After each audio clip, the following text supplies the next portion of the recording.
Hi, my name is Erin Gruwell, and welcome to our Giving Tuesday. For those of you that aren't familiar with Giving Tuesday, it is an international day of radical giving. And what we're asking of all of you that are watching and learning about our story, today we're calling it our 30 for 30. We're asking folks to donate $30 for our 30th anniversary of the moment all of this madness became our mission. And I'm so excited. This is our second live of today, the second of three. And I referred to it earlier this morning as getting the boy band back together. For those of you that watched this morning or rewatch, I had Tony Becerra join me for our early morning call. And this afternoon, oh my gosh, I'm so giddy and excited and emotional to have my student Carlos joining us. So have a handkerchief handy. Be ready to giggle as well. So I'm going to ask my fabulous colleagues to put Carlos on the screen. You're looking good, Carlos. How you doing, Mama? So for those of you that are not, oh, and for those of you that don't know, Carlos is probably going to refer to me as Mama, and it is a badge that I take very, very seriously. It warms my heart. And if I was to have a biological son, I wish they would be as fabulous as Carlos. So over the next hour, we're going to have friends near and wide, family near and wide, and supporters and students and talented teachers. And so if you're watching either on our website, YouTube, or Facebook, invite your family, invite your friends. So what I would love to do over the hour is tell you what we've got planned. Today, on this Giving Tuesday, this international day of radical giving, it was created about a dozen years ago to kind of counteract the consumerism of a Black Friday when everyone like went to a mall. Now there's zombie malls, but when we used to actually shop in person on Black Friday, some people would get up at the crack of dawn and try and get that television at a Target. But that was Black Friday. And then Cyber Monday was yesterday, and people were on their gadgets, phones, and computers trying to get all these great deals. And hopefully, today is a day where you can reflect with your conscience and say, I want to give. I want to give to a good cause. As a nonprofit who's been around for 30 years, if you are so inspired, we would love for you to use that QR code you see on your screen and donate if you're inspired throughout this hour. If you do, I'm going to do some special shout outs. In our earlier call, I was doing shout outs like a telethon in real time. And oftentimes, those shout outs in real time led to some really beautiful stories. So, speaking of stories, the reason I'm so excited that Carlos is here is Carlos was at the epicenter of room 203 when there was this note. And I often refer to it as my crash, boom, bam moment. Everything had to stop so that we could start over again. And so, over the next hour, Carlos and I are going to be looking at moments of his life from our documentary, from the feature film, and most recently, when Carlos was whisked off to New York pre pandemic and was featured on the Today Show. What I loved about getting ready for this call, it reminded me of being in New York. Carlos was sitting in a chair, and these beautiful makeup ladies who usually get incredible reporters and journalists and movie stars ready to be seen on NBC. They were zhuzhing Carlos up. So Carlos, I know we're not as fancy as NBC, but what was it like to be on national television live? Makeup artists are putting powder on you. They're ironing your clothes, and the next thing you know, you are live and in person for the world to see. What was that like? I mean, it was amazing. I mean, I had seen the Today Show myself on TV, and you see the people looking through the windows because they're standing right there by Rockefeller, and I couldn't believe it that I was on the other side of the window, sitting on those chairs, and people were looking at us or looking at me. That was a quite experience. And what I love about that moment is for the rest of the day when we were in New York and then even the flight home, people recognize you. Like I didn't realize how many people watched the Today Show, but you were stopped in the bagel shop. You were stopped at lunch. I think you were given preferential treatment on your JetBlue flight home because people recognized you. So you were quite the star then, but you've always been a star for me. And so what I'd love to do is to give some folks some context. Prior to walking into my room, prior to that note, prior to getting the moniker of either a Miss G or a Mama G, Long Beach was upside down and things weren't right and things weren't normal. And so, oh, you're representing. That's a real tattoo. That's right. And I love that you were representing.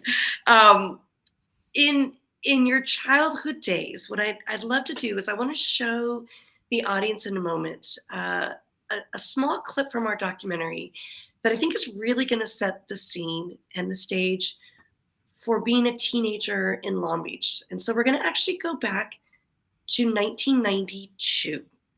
And the reason I'm going back to 1992 was that was the year of the Rodney King verdict, the racial reckoning that followed, the riots right here in both Long Beach and Los Angeles, and what happened in the city you lived in. I now live here as well, but in 1992, your world was upside down.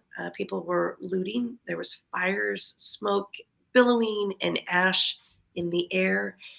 And young men like yourself walked through the streets with a bullseye on your chest. Young men like yourself dodged bullets, visited funeral parlors, probably was even a pallbearer at one point. And so what I think the documentary that we made that recently won an Emmy, it really depicts how gritty our city was. It shows the world upside down. And even though Long Beach is now going through a renaissance, I think it's really important for us to show what you saw as a teen, the things that you saw, Carlos, no teen should see, the things that you experienced, no teen should experience, and the things that were part of your everyday life is the basis of our story. So before I show that scene, can you just give the audience what it was like to be a teenager with 126 homicides in Long Beach from 1992 to 1993, and everything it felt like to be a kid in this community, knowing that you had a bullseye on your chest? I mean, I've seen a lot of my friends get killed in front of me. I mean, you growing up like that, I mean, you think it's normal, but it's not. I mean, I don't wish no one to, or any kid or any teenager to see somebody get shot in the head or get killed in front of you. It's something that gets stuck in your head for the rest of your life, man. And it's something that now that I'm older, now I realize that I guess I was used to that life. And now I realize that it's not. That's something that sometimes I wake up in nightmares and still think about when my friends got killed, when I got shot up in the car, when my friend got hit in the back, got paralyzed. I could have been killed that day. When I got stabbed, it's just the life that I don't wish on anybody. It's just something that it was normal in the 90s. You know, either I'm blessed that I'm here, that I survived it.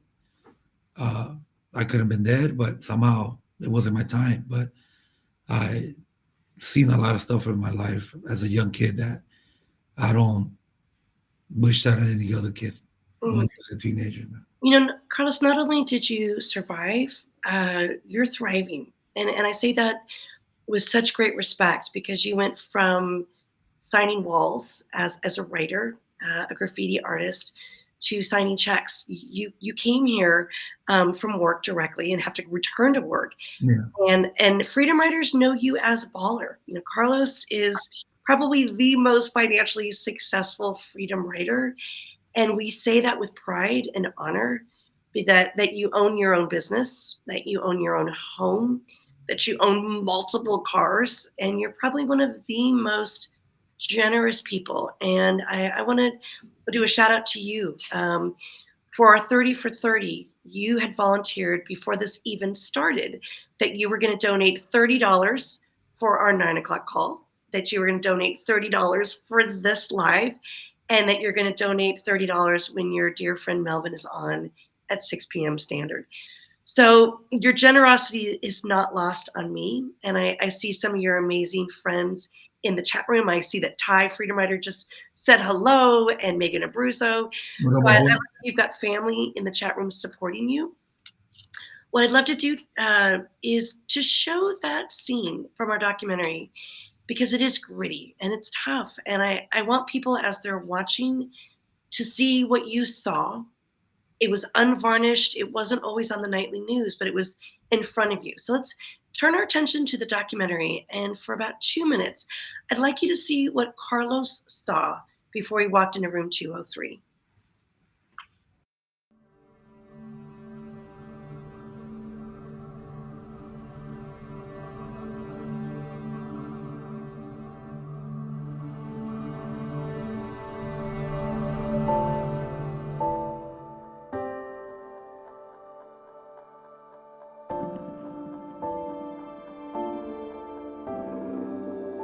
I could die today. God damn, I could die today. For nothing. For nothing. For being in this car and being at the stoplight at the wrong time. I could die today for nothing. I could die for the chain on my neck. I could die for the earrings in my ear. I could die for the money that's not even in my pocket.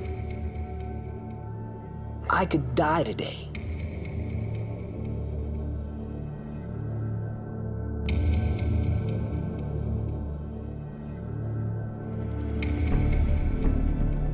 The Freedom Rider story began in April of 1992. The Rodney King verdict had just been announced. I was in my early 20s. At that time, I was living in Newport Beach, this safe, idyllic seaside community. And I turned on my television, and just 30 minutes from where I lived, people were looting, there were riots. The skies of Los Angeles are black with smoke from at least 150 fires deliberately set. Thousands of people went on a rampage, a riot, still angry about the verdict in the Rodney King beating trial. One of the things that really concerned me was seeing children. It made me realize that children, they listen and they watch, and adults become these role models.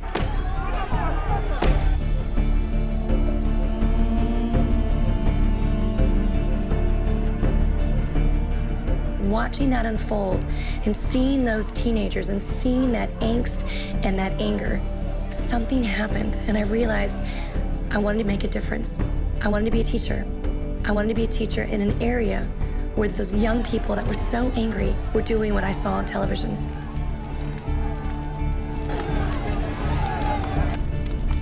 I guess I believe the cliche that education can equalize a very unfair playing field.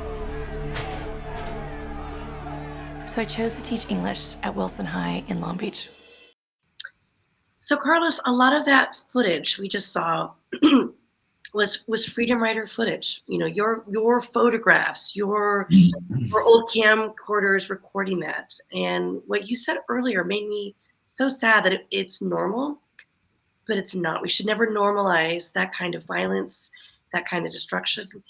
So now that you realize it's anything but normal, what is it like on the other side to know what Long Beach was like then, and how you and the Freedom Riders are trying to have a very different Long Beach of the now? Well, now, I don't live in Long Beach anymore. I come to Long Beach every day, but I live in Lakewood now. And the reason why I moved to Lakewood, because I was just tired of that life. I mean, even when you get older, I mean, I will still drive and still look around my back, look to the sides. And there's now, sometimes I just think of like, wow, I lived through all that. I remember driving through Anaheim in the middle of the riots and just watching people breaking into stuff, you know, and we were just watching. I wasn't vandalizing anything. We were just jumped in the car with a couple of homies and we were just driving around, and they were just burning stuff. I remember we were passing through Anaheim and Juan Aparo. Then we went up Anaheim and Atlantic in front of Poly. Then we ended up in South Central, and people were just going crazy. We were just driving around looking at people doing stuff, man, massive stuff. And that was just an experience that now that I can talk about that and that because I experienced that and I lived that. Luckily, nobody rushed us or tried to do anything to us or nothing. We were just driving around looking at people doing massive stuff. But I think that sadly there is still racial profiling. I think sadly that people still judge, and I think everything that freedom riders have taught us is how do we get rid of those stereotypes? How do we get rid of those stigmas? Just try to. I mean, us freedom rider family. I mean, we're always trying to change the world, right? I mean, we're always trying to do the right thing to do, but I mean, I just think people don't. I think those people that have those racial issues, I think they have issues with themselves, maybe. I don't know. It's just, I mean, we're trying to change the world, and it's kind of impossible to try to do that. But I mean, at least we're trying the best we can.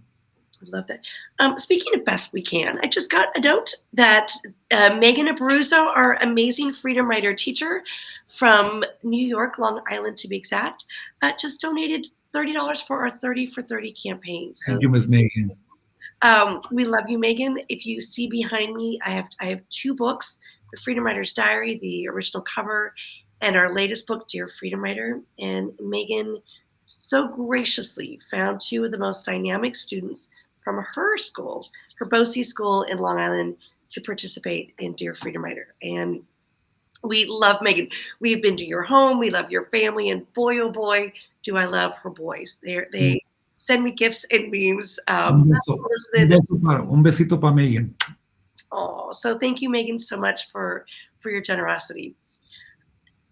What I'd love to do, Carlos, is often when I stand in front of students or teachers, I actually use this video, and I want to show it to those that are joining us today. I noticed there's some really wonderful supporters who have joined us today, and I want to do a shout out to them, Dino and Joe specifically.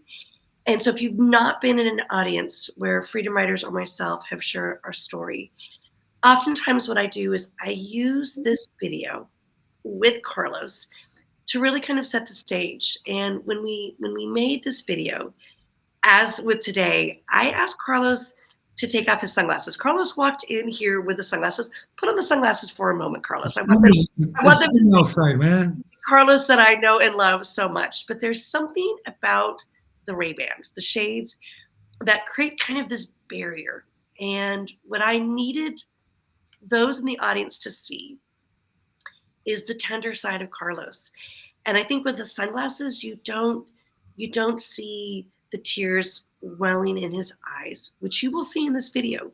With the sunglasses, he screams Jack Nicholson sitting courtside at an old school Laker game when they used to be really good. And so when Carlos sat down to make this video, I gently, lovingly encouraged him to take off those sunglasses because I was hopeful that you could see the Carlos that I see, and that Carlos is the Carlos that sometimes gets a lump in his throat, or that Carlos that sometimes fights back a tear or 2 and deserves to be told. And so the things that Carlos has seen and been exposed to are really tough. And like he said, there is still PTSD involved with that. But for you viewers, what I want to do is I want to paint the scene, and then Carlos is going to share that scene with us. And then on the other side of that video, I'd like to dive a little deeper. So Carlos comes into my classroom, and I was forewarned, forearmed is forewarned in the Toxic Teachers Lounge, that there were a couple students, 3 in particular, that I should be on the lookout for. One being Sherrod, who was the recipient of said note you're going to see in a moment, who had been kicked out of his previous high school, Poly High School here in Long Beach, for bringing a gun to school and threatening an English teacher. The second student is going to be joining me tonight at 6 p.m. Pacific, and that was Melvin, who drew said note of Sherrod. And the third is Carlos. And what Carlos did in this kind of triangle of bully, bullied, and bystander is Carlos wasn't really a bystander. Carlos got that note that said, "Pass me," and he did just that. Off that note went. It was wrong. It appeared to be racist. And as that note went around the room, there was laughter and fist bumps. And everyone was making fun of Sherrod. And my fear was, when this toxic teachers lounge had been promoting a school to prison pipeline, that if I had sent any of these three boys away, if I sent Carlos for passing and laughing, Sherrod for always cutting up and always being the center of all things drama, or Melvin for drawing that note, that these three boys might not make their way back to class. They could be suspended, expelled, and sadly be a part of that school to prison pipeline. So I decided not to send them away. I decided to slam my door and handle my business there. And what unfolded then is really the foundation of what we do now, is listening and learning. And sometimes those best laid plans, we gotta throw them away and start over. So what I love about this scene is, in Carlos's words, Carlos is going to take you back into my classroom. Carlos is going to take that beautiful moment that was recreated in the feature film, and you're going to feel the momentum of the notes and the laughter, the aha moment of Carlos raising his hand and asking a question that changed everything. So I'm so glad, Carlos, that you were willing to make this video.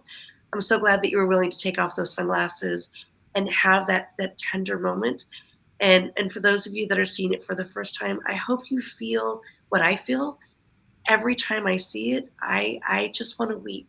And they're tears of pride, and they're tears of wanting to celebrate and stand up and speak out in the way in which Carlos did. So at the other end of this video, we're going to see Carlos kind of bringing that moment back to life. So without further ado, here is Carlos bringing that tender moment to life.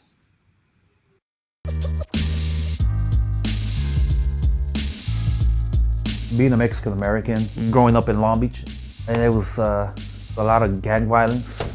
Hispanics sticking with Hispanics, blacks with blacks, Asians with Asians. Especially around that time, there was a lot of problems with everyone against the Hispanics, all the gangs against the Hispanics.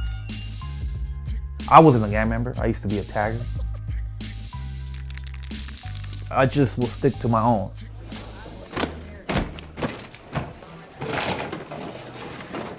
One of my favorite scenes is actually, there was an incident that happened in the classroom. There was a paper that was being passed around, and it turned out that that picture was making fun of Sherrod. I was like, wow, he's gonna come back with a kind of comeback or something, but he was actually pretty hurt. What is that? That's when Ms. G actually took the paper and saw it, and she started talking to us about racism and what the Nazis did in World War II. They'd print pictures like this in the newspapers. Jewish people with big, long noses. Blacks with big, fat lips. They'd also publish scientific evidence that proved Jews and blacks were the lowest form of human species. In fact, life would be a whole lot better if they were all dead. That's how a Holocaust happens. That's when the big question came up. That's when I raised my hand and I asked her, what is that? What is the Holocaust? She asked everyone. Raise your hand if you know what the Holocaust is. That scene right there, it took me back in time. And I was just remembering sitting there watching Ms. G after that incident happened in real life, that I lived it. It changed my ways of thinking towards other races. It made me realize that we all get cut, we all bleed the same color. If that movie can help other kids, if it can make other teachers better, it makes me feel great. It's an honor being part of this. Honestly, I wouldn't change it for anything in this world.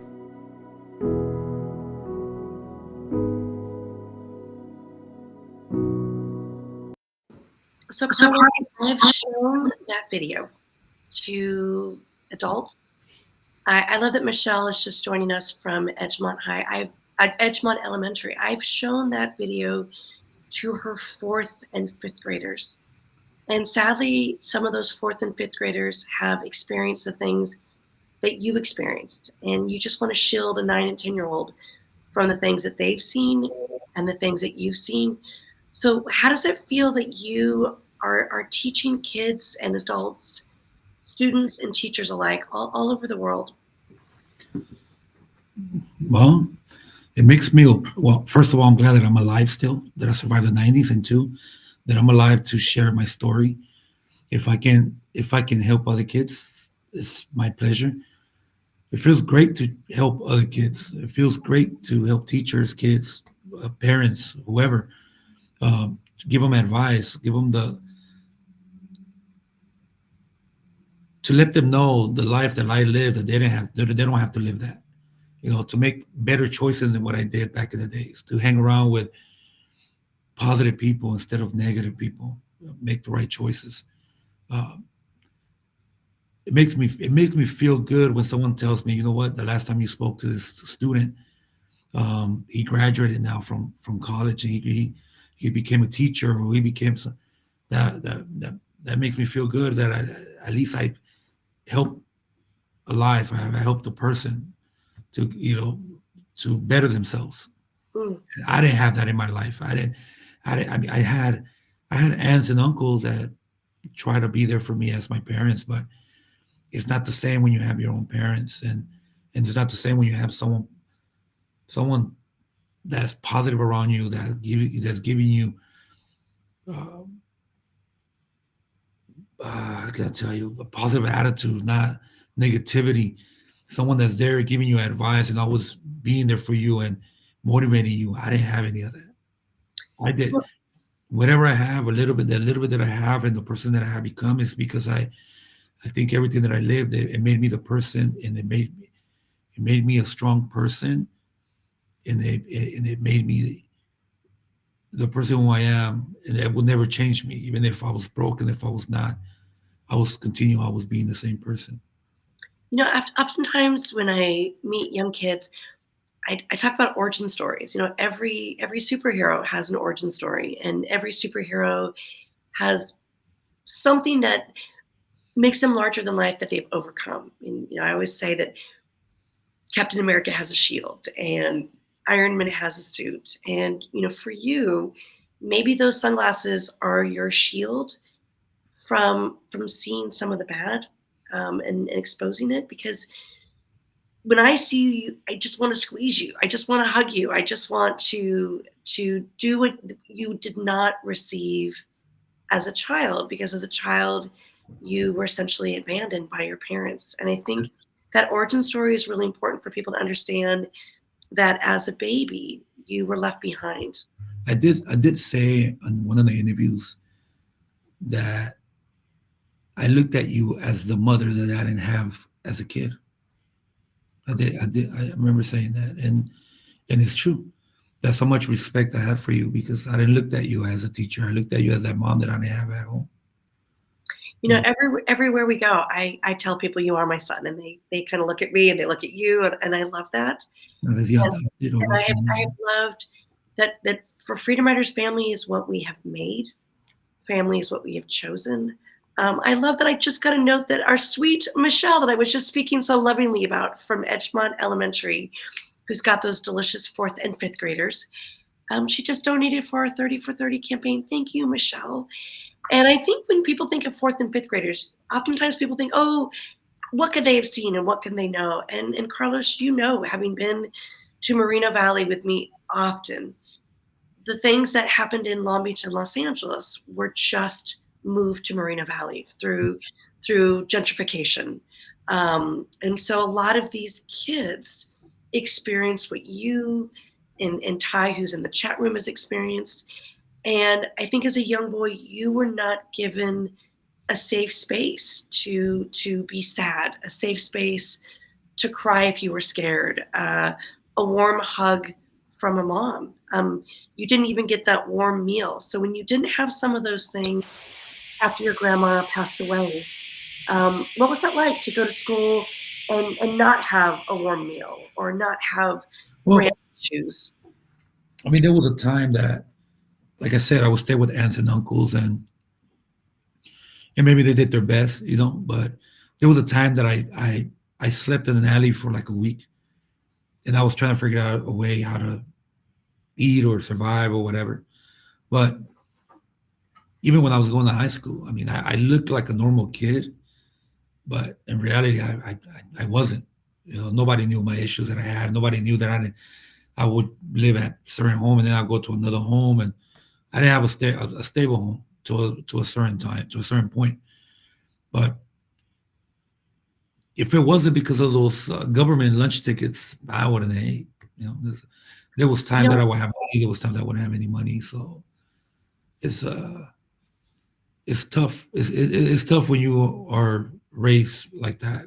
Yeah. And I was just talking to my friend yesterday. We were talking about how we were raised, and he was telling me that he remembers he used to go to church. Him and his mom and his dad used to go to church, get in line at 5 a.m. to go get free food for them because they didn't even have food to eat at home. And he remembers grabbing a piece of tortilla and put nothing but oil and lard inside the tortilla, and that was his food.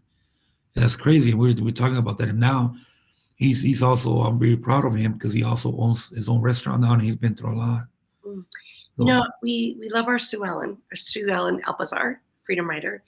And we do that activity at our teacher trainings with the sandwiches, and one is runneth over with, you know, all kinds of meat and cheese and fixins. And then we have the example of a sandwich that a kid would get at school that's just, you know, stale white bread and a slice of bologna and no other fixins. And when we've bought those supplies for our teacher trainings, oftentimes Sue doesn't throw them away at the end, because as someone who was homeless like yourself, she wants to remind herself.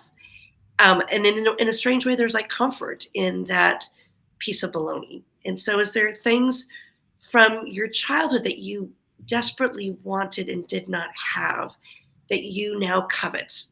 You have the most exquisite cars. You have a beautiful home. You spoil your daughters, even though you deny it. But is there anything that you specifically didn't have as a kid when you were in that alley or when you were struggling, that now if you get a really good pair of shoes, you're like, oh, I wish I had that then? Or you're always impeccably dressed. You always smell so good. So if I hug you, I smell like you for the next 6 hours. So are there things that you've coveted or overcompensated for that wasn't part of those really tough years? To be honest with you, Ms. G, I didn't really crave anything like that. I just wanted my mom and my dad. And that's soul crushing. You know, I think that for me, when you hear, especially now at this time of Thanksgiving has just passed and we're in the throes of the holiday season, consumerism is at an all-time high. Yeah. All you wanted was your folks. All you wanted was I just wanted to hug. I wanted to experience what I will see with my other cousins having their own dad and their mom and having their family. Of course, I was there with them, but it's not the same when you have your own parents. I will envy that on my cousins, that they had their parents and I didn't. So, and I think that's why for all those that know us, the stability of the Freedom Riders has been 30 years. We've created this unbelievable network of family members all over the globe. We have Freedom Rider teachers who are on the call now in different time zones and in different cities and countries and continents. You were one of the delegates that I invited to go with me to the Middle East, to both Israel and the Palestinian territories. And at first you did not want to go, and you are following it very closely now. So what was it like years ago to get an invitation to go to the Middle East? And your fear then was very justified in what we see now. At first, when I found out that I got invited to it, I didn't like it. I wasn't interested in going. I didn't even think about it. The reason why is because everything that I was seeing on TV, what the media shows you, bombing and shootings, and I'm like, nah, I'm not doing that, because the first thing that came to my head was like, man, I survived the 90s. I survived gunshots and stabbings and all that.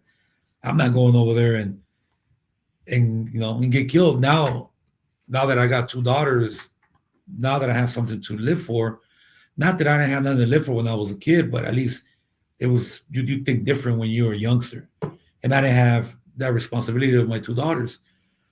So that's why I didn't want to go, because I'm like, man, something happens, I don't want to leave my daughters by themselves. So, and talked to my homie Narada. He told me, hey, man, I'm going, man, let's do this, do that. And I'm like, man, I don't know.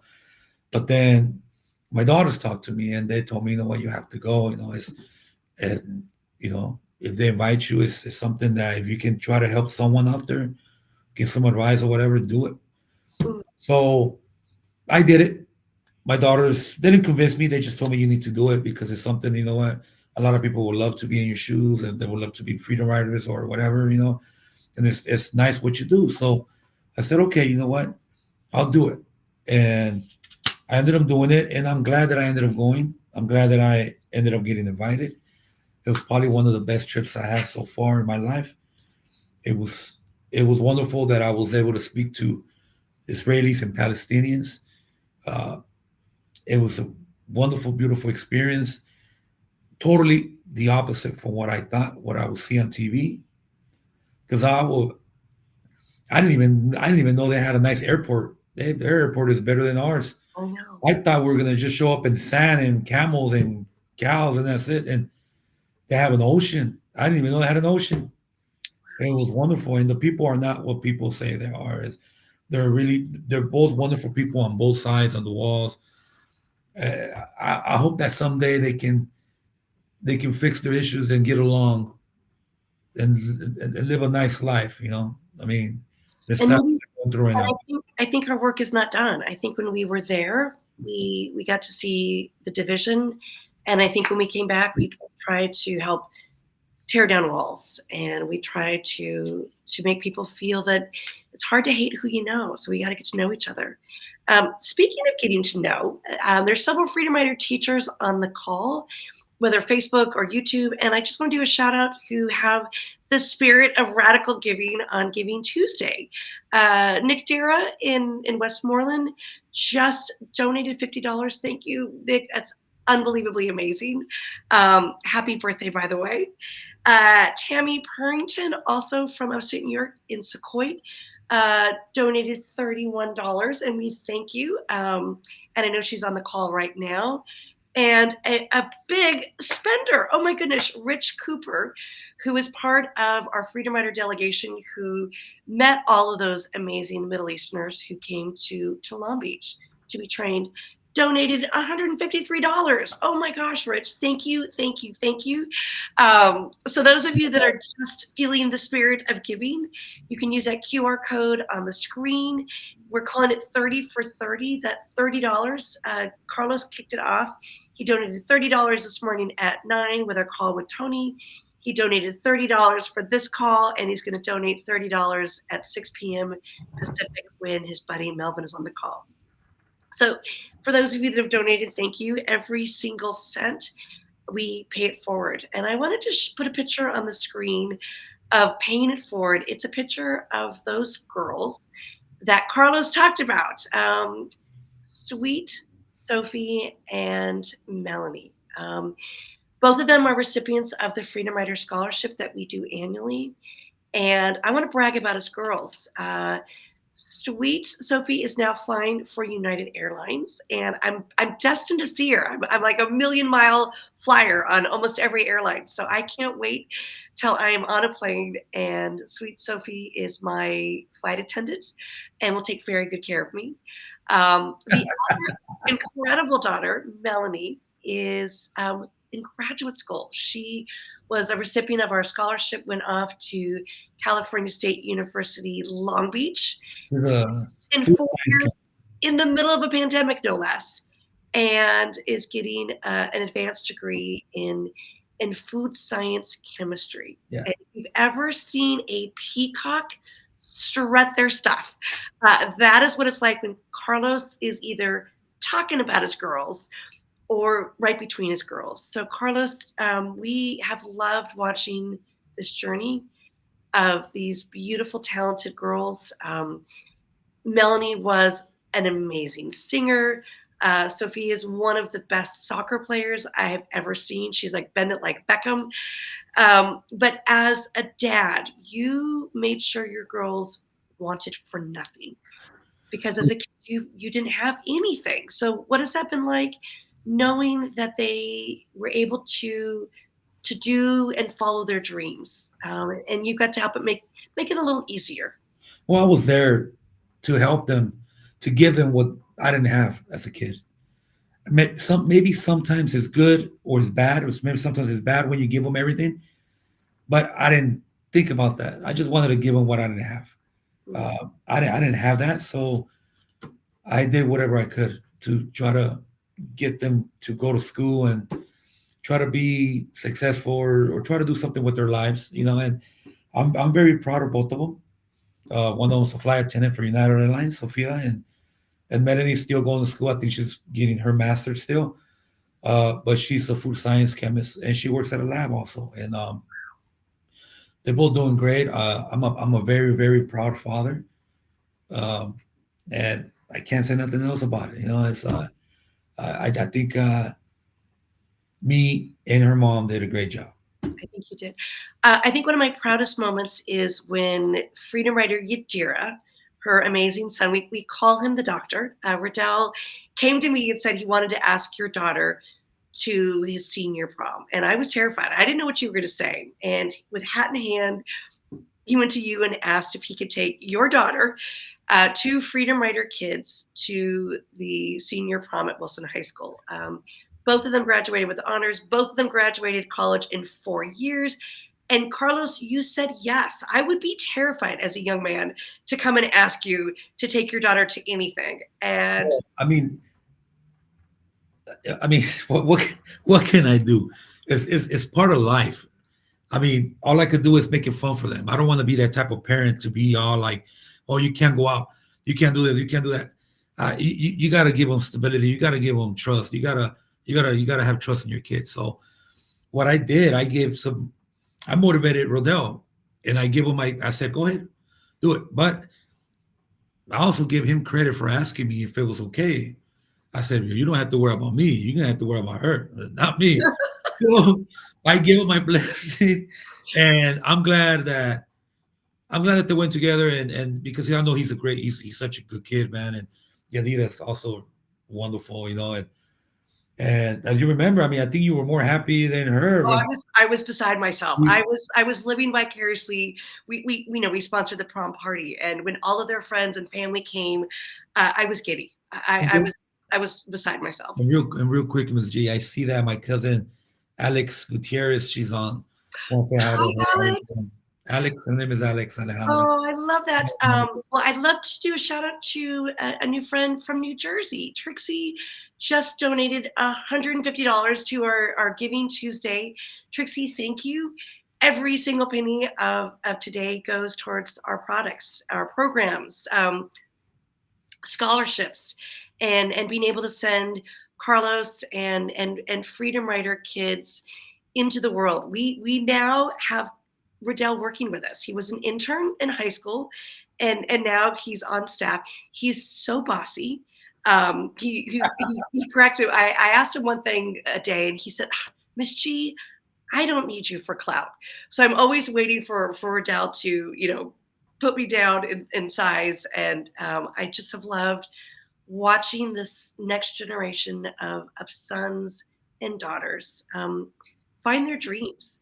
So anyone that donates today or throughout this month, all of those dollars will go towards dreams. We are dream makers. I'd love to put a picture on the screen of your girlfriend. She is 99 years young.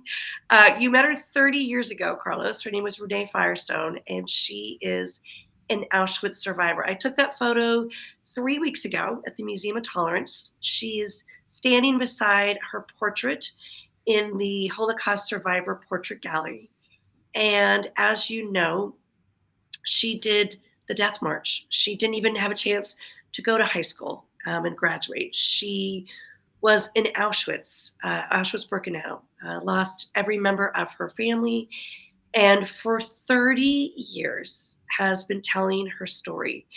But the reason I wanted to showcase our prettiest girl in the room is for 30 years we've been going to the Museum of Tolerance. For 30 years, we've been celebrating with Renee. She's been to every single party. And this year on April 13th, Carlos, she's going to be 100 years old. The birthday right before the pandemic, I'll never forget it. We all took her to dinner. And I'll never forget, everyone was trying to mind their P's and Q's. You were so handsome and you were sitting right next to her, and everyone was ordering a water or a hot tea. And the waitress came up to Renee Firestone and she ordered a dirty martini with 3 olives. And we just thought, that's how you do it when you're in your 90s. What is it going to be like for you on her 100th birthday this year to celebrate her, to know that her story was not in vain? Man, I was a junior when I first met her. She was 70 years old. I met her at the Museum of Tolerance for the first time. And it's crazy that we still have a really good relationship with her. Yeah. You know, that's probably one of the most interesting persons that I have ever met in my life. You know, for those of you that have seen the feature film, Renee is one of 4 survivors who play themselves in that beautiful montage when we go to the Museum of Tolerance. And a lot of people ask if those are actors, and they're not. They are all survivors. And in honor of our 30 for 30, every single teacher we've trained, we've taken to the Museum of Tolerance. So this February 18th, Sunday, February 18th, we are having an opportunity. If you live in California and you want to join us, the Museum of Tolerance is partnering with us. We went the first time with Carlos in the fall of 1993, and that was 30 years ago. So we're inviting friends, freedom writers, kids, and anyone in our network that wants to join us. And in the afternoon, after you go through the incredible exhibits for free, we're going to be doing a screening of the Freedom Writer film with an incredible Q&A with Carlos and other freedom writers. So if you have never gone or you'd like to go again with the freedom writers and their kids, please reach out to us. We will let you know. It's going to be Sunday, February 18th, and it's a great gift that we can give back to you of this really sacred place that we continue to go each and every year. I want to show another video, and oh my gosh, Danielle Johnson, she's currently watching, and earlier today she donated $30. And what I love about our Freedom Writer teachers that have donated, so many of them were part of our current book, Dear Freedom Writers. It's right behind me, and I love that Danielle chose an incredible student to be a part of this. I love that Tammy chose an incredible student to be a part of Dear Freedom. I love that Megan chose an incredible student. I love that Nick Dara, who donated earlier, chose incredible students to work with to help us edit. So for all of you that want to know a little bit more about our Freedom Writer teacher program, please reach out to us.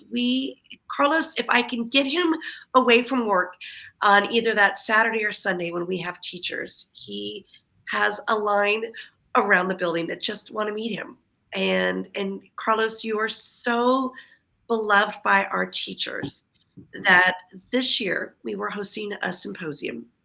And I asked you, I said, Carlos, if you could sponsor a teacher, you know, teachers don't make any money. I didn't make much money. In fact, you made more money on Christmas last year than I made my entire first year of teaching with your job. But I said, Carlos, you know, teachers don't have money for flights or hotels. If there was one teacher that you could sponsor, because you're so generous, who would that be? And without skipping a beat, you said Haya Fish, who donated 3 times to our Giving Tuesday. And Haya Fish, for those of you that don't know, lives in Akko, Israel, right near Haifa. And Carlos paid for her flight that was as expensive as a car. He paid for her to get a visa to travel to America for the first time, her registration fee, her hotel expenses. She was here over Shabbat, so we had to find an incredible rabbi to sponsor her since she is Orthodox. And Carlos, without batting an eye, you just knew that you had to sponsor Haya. And I know that you've been following her journey now that her country has been going through such hard times since October 7th. What was it like for you to know that she was the one that had to come here and you were going to bring her here, all expenses paid? Well, Haya, I met her when I ended up going to Israel. When we went for the trip, and I ended up meeting her over there. And all the teachers were wonderful. You know, like I said, we met such a wonderful teachers out there and educators. And but Haya was one of the ones that kind of bonded with, and she had such an amazing story, which what she's been through, and with her family and stuff. And we got to spend a whole weekend together, and we just clicked, you know, and I was wondering whatever happened to her. And when you mentioned that, I mean, there is a lot of great teachers out there that I could have said, let's bring this one out. All the teachers are great. I mean, every teacher that comes to the Freedom Rider family are great. They're amazing. But the first one that came to my head was Haya Victoria Fish, because I was always wondering, I wonder whatever happened to her.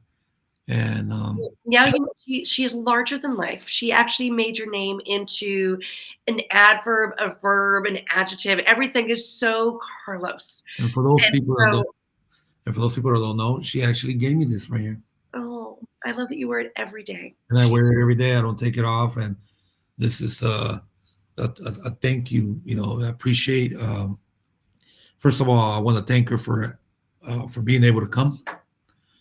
And it was a pleasure bringing her over here. So I love it. Well, we have another symposium in March. So do the asking now. Start saving those pennies now, because I'm sure that she needs a reprieve from everything that is happening in the Middle East. So we would love to love on her. And so let's start making those connections now.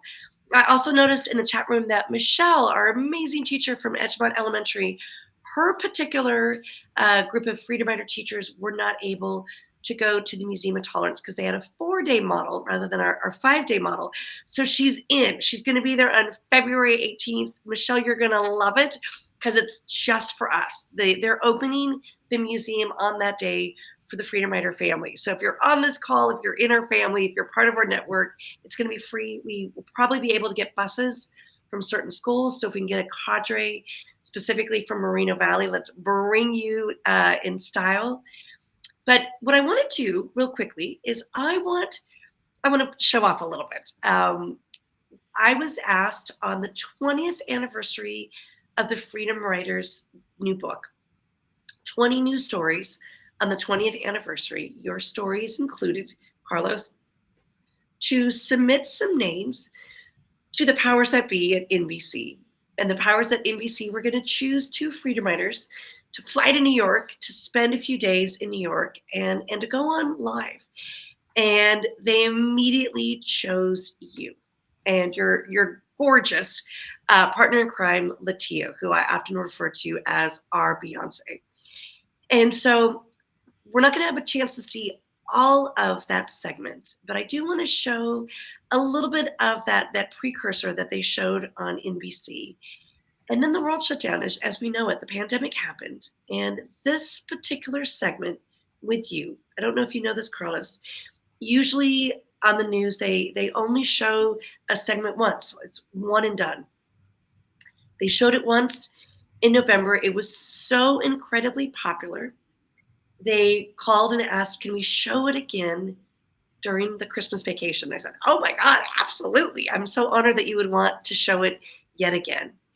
And then I got a third phone call, because things happen in threes, that on New Year's Day that year, they were going to choose their favorite guests and their favorite segments, and they wanted to show it a third time. That is unprecedented.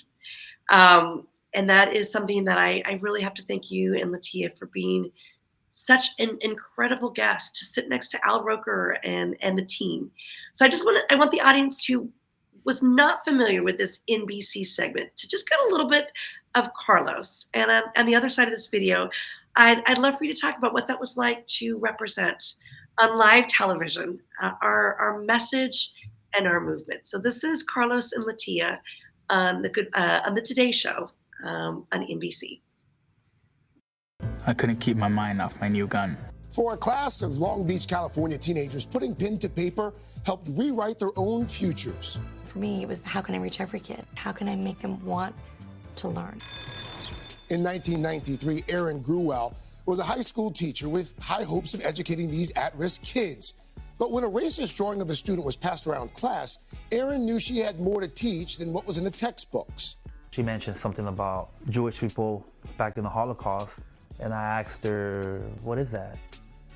What is the Holocaust? Erin realized she could model tolerance and resiliency through stories like Anne Frank's. After reading her famous diary, her class was inspired to tell their own stories. Dear Diary. Dear Diary. Dear Diary. What I'm amazed at is how honest my students were in their journals. A journal was a safe haven. A journal was a place that they can use as a refuge. The class bonded over the assignment and started calling themselves the Freedom Writers. Erin fostered that amongst the Freedom Writers. She allowed us to come together to make very significant changes in our lives. And in 1998, all 150 Freedom Writers graduated. A year later, their heartfelt tales became a bestseller and was later turned into a film starring Hilary Swank. You have to write every day. 20 years later, the Freedom Writers continue to share the lessons of acceptance and respect they learned. She gave me the voice to say, look, I'm going to change my life and do something different. It's an honor being part of this. Honestly, I wouldn't change it for anything in this world. Carlos, I don't get to see your gorgeous suit jacket that you wore on NBC. You were quite, I call you the Mac Daddy of the Middle East after our trip to Israel and the Palestinian territories. You were definitely the Mac Daddy of NBC on that day. I was nervous as hell that day, man. It was amazing. So what is that like? I love that in this very chat, there is a gentleman, Ricardo, from Brazil. We have educators around the globe, so we have to encourage Ricardo to figure out a way how to become a freedom writer teacher from Brazil. We have one Brazilian teacher. We do. Is in Sao Paulo, but we need a second freedom writer teacher from Brazil. So Ricardo, please reach out and figure out ways that we can get you into our freedom writer family. But for you, Carlos, you have traveled the world, not just through the books that we've read, not just through the museum trips that we've gone on, but like actually traveled the world, and you've met educators here and wide who have used your book, who have taught your movie, who have wanted to follow in your footsteps. What is that like to know that your story, like Renee Fine, she's 99 years young. You're going to be telling your story till you're 99 years young. What is that like to know that your story is a legacy and lives on? Yeah, I mean, it feels good. I mean, I never thought. I mean, first of all, everybody has a story, but I mean, I never thought that someday I was going to be on the Today Show. I never thought that someday I was going to publish a book. Never someday thought that I was going to write, that somebody was going to be amazed by my story.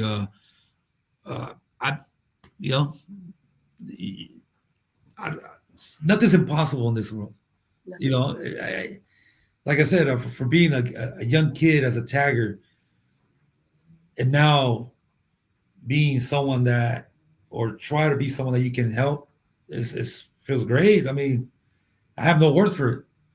You know? Well, I have no words for you. And I'm just so honored that you said yes to being a part of this campaign. Like I stated earlier, Carlos was the first to donate. Not once, twice, but 3 times. Good things come in threes. So if you are inspired by our story, please donate. The QR code is on the screen. You can go back and watch my conversation with Tony this morning. It was amazing. We had a lot of our Israeli teachers who joined us. You could stick around and come back at 6 p.m. Pacific Standard Time and see Carlos's buddy, one of his best friends, Melvin, who drew that note. All of these will live on our website, so you can watch all 3 Share them with your students, share them with your family. For those of you that are in the chat room that want to know more about going to the Museum of Tolerance, I think Joseph needs an email address so he can send us that piece of paper. We will send you that information, Joseph, so that you can be a part of this incredible movement. But I just want to thank you, Carlos, for setting the stage, for being so gracious, so generous, and so philanthropic on Giving Tuesday. So may you all go out and radically give now that Black Friday and Cyber Monday are over. Now is the time to give of your time, your talent, and a little bit of your treasure. So for all of you that have given all three, time, talent, and treasure, we thank you. And thank you for taking the hour to spend with us as we share Carlos's story. Bye, and thank you. Carlos, I love you. Love you guys.